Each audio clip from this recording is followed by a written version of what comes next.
Well, hello everyone, and welcome to part 2 of my all-genre book recommendations.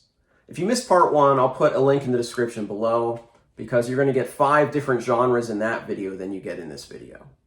The reason I decided to film these videos is that one of the reasons that I'm able to read so much within a calendar year is that I dip in and out of genres quite frequently. Most months I read 8 to 12 books, 4 to 5 different genres. And because of that, I feel I'm pretty well read in a lot of different genres. What it allows me to do is never encounter that reading slump that I hear a lot of people talk about, because what happens when I go from one genre to the next and they're quite different is there's just a freshness and a newness to it. So I don't have those reading slumps, and I think it's one reason why I'm able to read so much and not have those slumps is dip in and out of genres. So all the books I'm going to recommend for you today are kind of entry points for some of these different genres. I think that's the best kind of recommendation if you are trying a new genre, to start with something maybe a little more simpler or just a good entry point to that genre. So if you are well read in any of these genres that I talk about today, I'd love for you in the comments section to put what your entry point for that genre might be. So if someone else is watching this video and, for instance, they're looking for good historical fiction, which will be the first genre that I talk about, in addition to the 3 recommendations I have, if they have more in the comments section, that would just be useful to those people. So please drop me a comment below if you have any great recommendations. So let's go ahead and jump right in. We are going to start with historical fiction, and I'm giving you 3 books here because my first 2 are kind of chunkers. And I said these are kind of entry points, but a lot of people might not want to enter a new genre with a big book as a big commitment. But these first 2 books are just so good, I could not talk about them. The first one is Margaret Mitchell's Gone with the Wind. And this is a faux leather version. It's not as nice as it looks. But Gone with the Wind is a book that, I'll be honest, I didn't want to like it, because one of the big hearts of this book is there's a big romance in here. But I just couldn't deny how powerful this book, how well written this book is, and engrossing. This is one of those books that when I read it, the world just disappeared. And I was there in the South after the American Civil War, experiencing Reconstruction.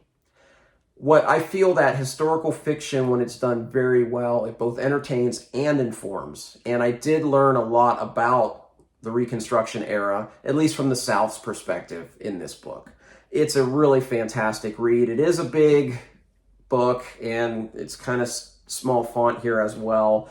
But if you're not afraid of a big book, this is a really, really great classic that I can definitely recommend in the historical fiction category.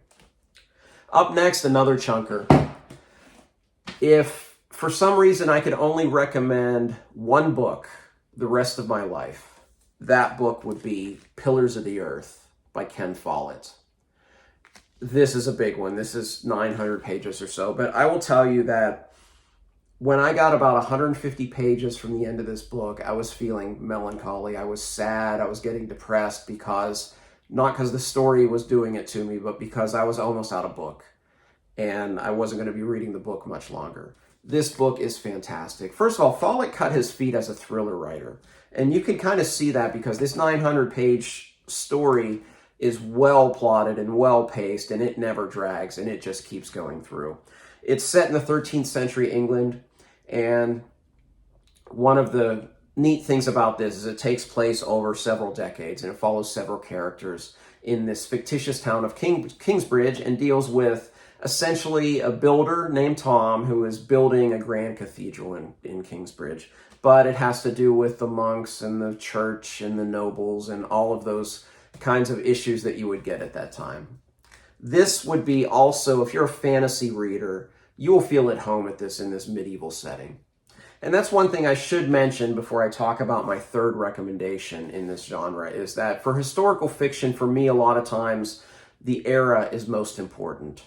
So if the ones that I portray to you are not your era, just do a little bit of research. For instance, if you're looking for, you like World War II history, there are a lot of great works that you can find within historical fiction in that era. If you love Victorian, maybe Victorian romances, again, not my wheelhouse, but you could probably easily find some great entry points into historical fiction.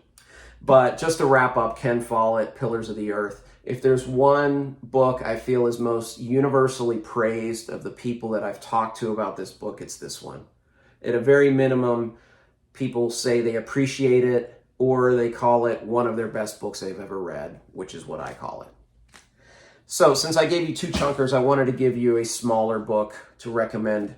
And I went to my go-to. My favorite author of historical fiction is Bernard Cornwell.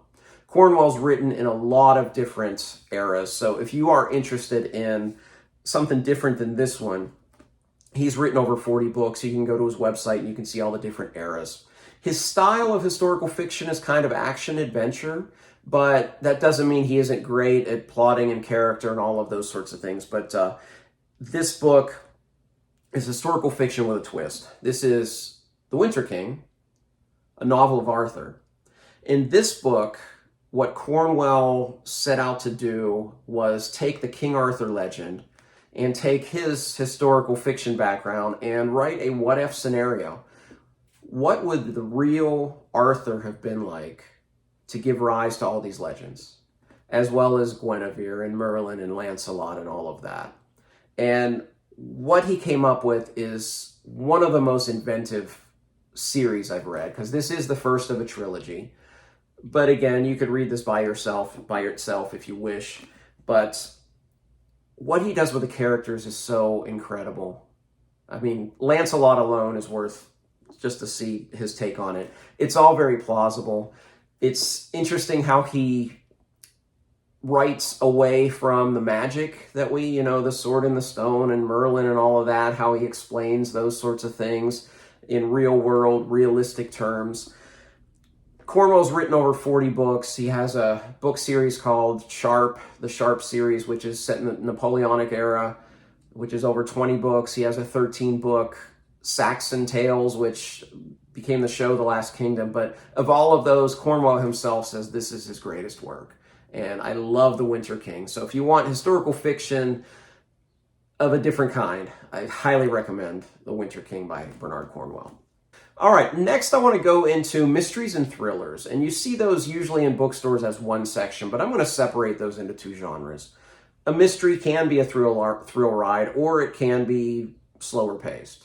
And a thriller doesn't necessarily have to have a mystery at the heart of it. It can just be a fast-paced book. So because of that, I want to separate the two. I have two mysteries that I'm going to recommend to you. And these are both kind of classics. And it's not that modern mystery writers aren't fantastic, but again, it's one of those that I feel like I'm neglecting my job giving these recommendations if I don't talk about the best in the genre. And I still think that one of the best in the genre is Sir Arthur Conan Doyle. This is the full Sherlock Holmes collection. A lot of the Sherlock Holmes tales are short stories, but he did write a couple novels in there. Hound of the Baskervilles is excellent, but the one I'm going to recommend is A Study in Scarlet. That's the one I enjoyed the most. I felt that I got a little bit more character, especially Holmes and Watson in that one. And I really enjoyed, there was a backstory set in the United States that I found very interesting. And these Sherlock Holmes tales are great. They hold up.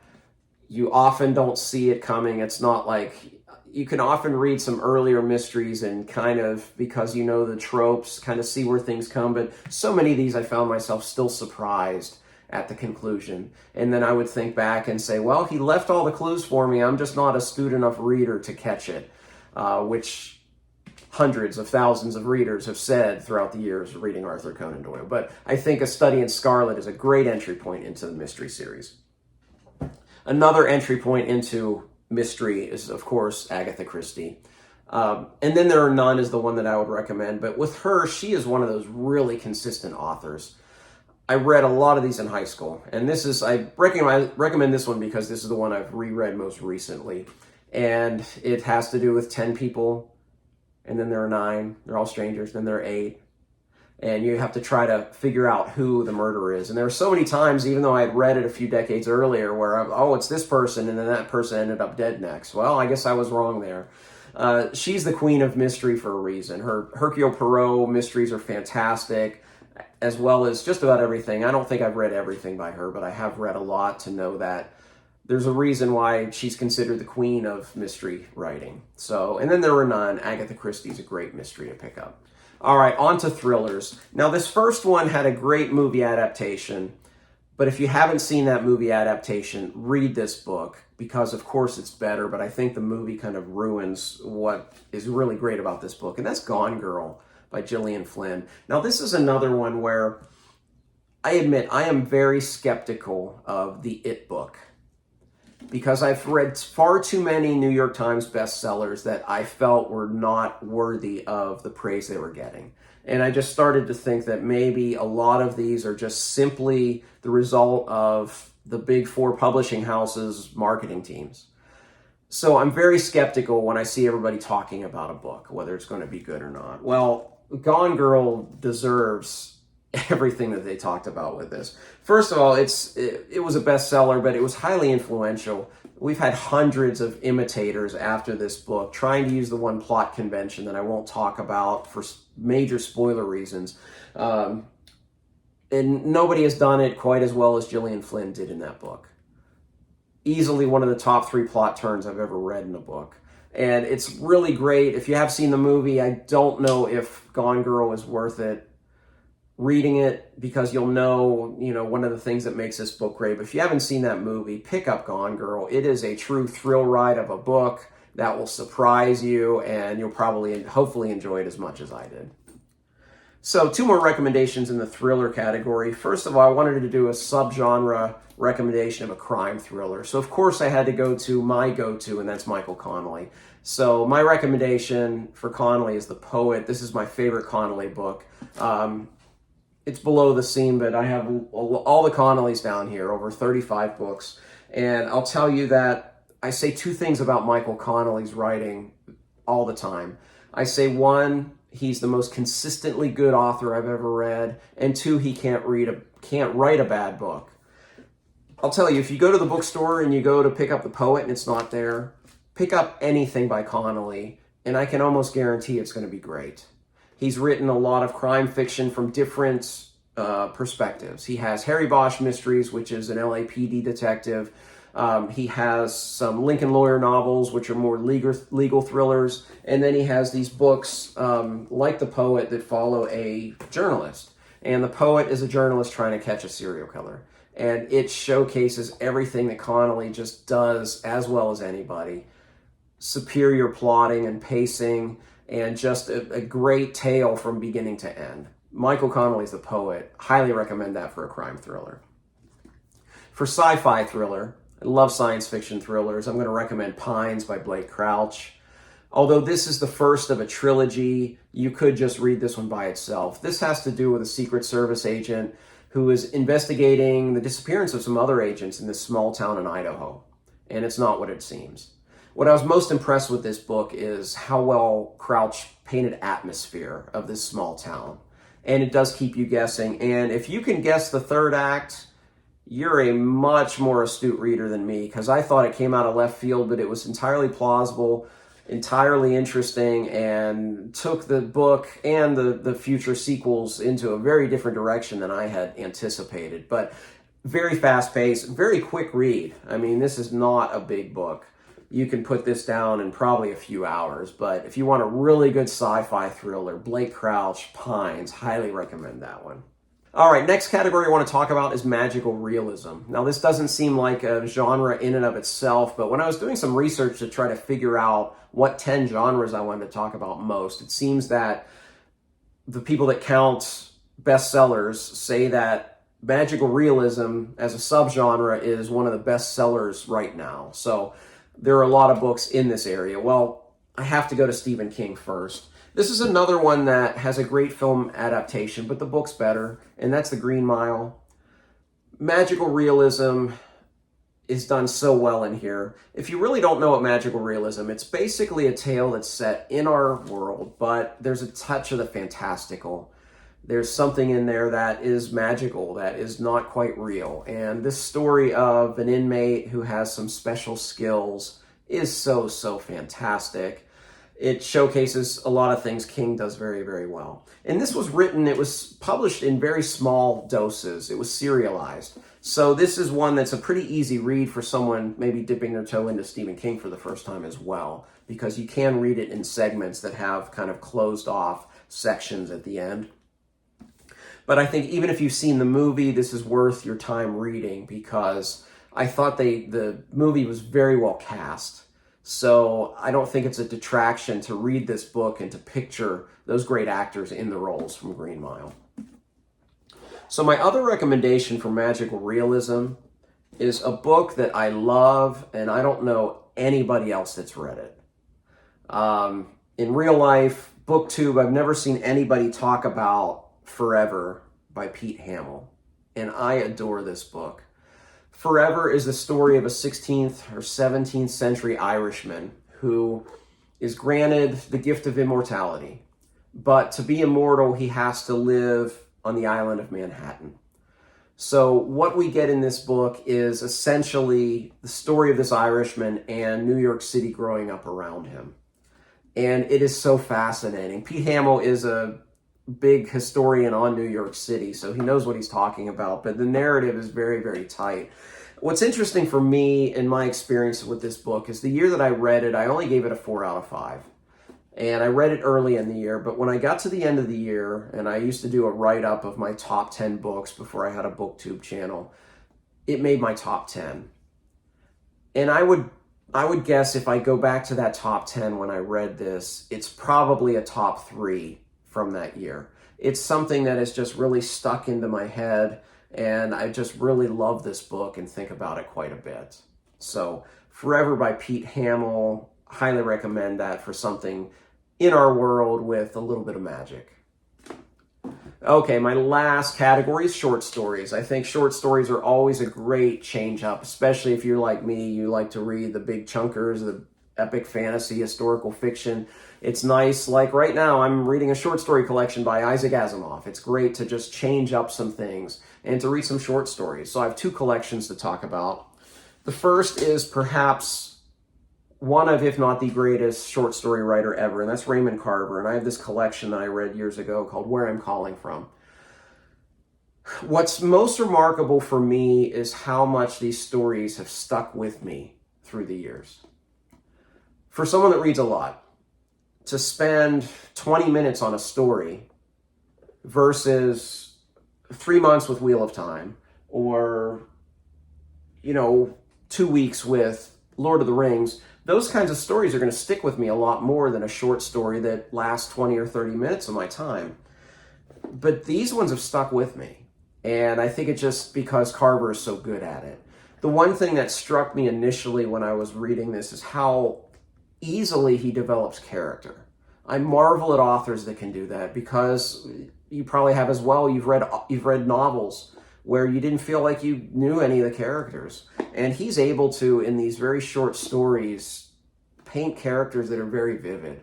There are several of these stories that I could probably give you a very clear synopsis, because I remember it so well. And I can't say that about probably any other short story collection I've ever read. So if you're looking to dabble into the genre of short stories, this is one of the greatest places to go. Where I'm Calling From, Raymond Carver. All right, my last short story selection is a work of Russian literature. I love the Russian literature, and I couldn't go through 2 videos of book recommendations and not give you at least one. And since I didn't choose a Russian book for my, classic literature genre in the first part of this videos, I wanted to do one here for the short stories. Shout out to my friend Jeff that helped me break the tie between Gogol and Chekhov. Okay, the winner was Chekhov. So this collection, it's selected stories of Anton Chekhov, and I highly recommend this collection. The translating team of Richard Pavir and Larissa Volohansky are truly without peer. They make this so much more readable than some of the older translations. For instance, the first time I read Crime and Punishment, I thought it was okay. And then I read the Pavir and Volohansky translation, and it became one of my favorite classics, if not favorite books of all time, because they do something with the verb tense, which someone smarter than me can probably explain, but they just make it a lot clearer for a modern reader to understand. And this collection is great. Chekhov is a little more straightforward than Gogol, and that's what Jeff helped me remember. But these are all very short stories. There are about 30 in this collection, average about 15 pages. The one thing that's often tough about Russian literature is the fact that a lot of characters will have more than one name because of formal and informal address and diminutives and things like that. And it's a lot easier in a short story collection where you're not worrying about, like Dostoevsky, dozens of characters that all have 3 to 5 different ways they're addressed. When you're doing a short story, you have a small number of characters. It's always a lot easier to understand. So a short story collection and an entry point into great Russian literature, Selected Stories of Anton Chekhov. Okay, now, as I asked at the beginning, if you have any recommendations for these 5 genres that you think would be great starting points, please put those in the comments section below. You can also check out my part 1 of this video where I talked about fantasy, science fiction, horror, modern literary fiction, and classics were the 5 genres. In that video, you can see my recommendations of good places to start in those genres. I hope that these 2 videos have been informative to you to maybe try a new genre and to help break a reading slump or to avoid a reading slump. But that's it for now. Please like and subscribe if you haven't already. I'd also love to interact with you on Twitter and Goodreads. In Twitter, I've discovered this great community of booktubers and book bloggers and book enthusiasts. I'd love for you to be part of the conversation. So find me on Twitter. And as always, thank you for watching. Until next time, goodbye.